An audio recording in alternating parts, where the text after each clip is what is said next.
ঘাও হয়ে গেছে ভালো করে ধুয়ে মুছে গোসলের পরে লাগাই দিবেন, ঘাওগুলো শুকায় যাবে। অতিরিক্ত অ্যালার্জি যাদের আছে গোসলের পরে লাগাই দিবেন, অ্যালার্জিটা থাকে না দেখেন।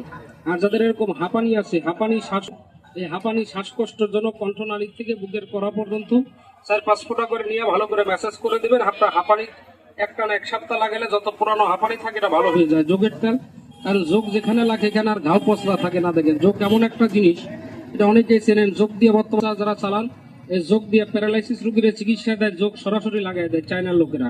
বড় বড় ঘায়ের ভিতরে যোগ লাগাই দেয় দেখেন। ইউটিউবে সার্চ দিলে এখনই পেয়ে যাবেন। এই যোগ দিয়ে থেরাপি দেওয়া হয় দেখেন।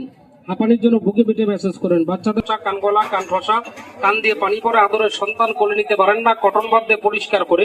বাচ্চা হলে 1 ফোঁটা, বড় মানুষ হলে 2 ফোঁটা, 3 দিন ব্যবহার করবে, ভালো কাজ করবে দেখেন।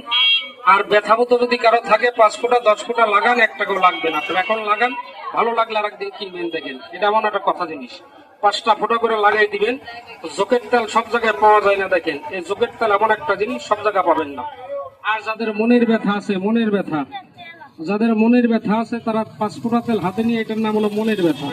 যারা এটাকে নষ্ট করে ফেলেছেন, দুর্বল করে ফেলেছেন, শুধু জাকাত দিয়ে 4-5 ফোঁটা করে হাতে নিয়ে 2-3 দিন ব্যবহার করুন। ওটা শক্তিশালী হবে, মজবুত হবে, টাইটুকি। বেশি একটা বলা যাবে না, তারপর একটু বলে দিলাম।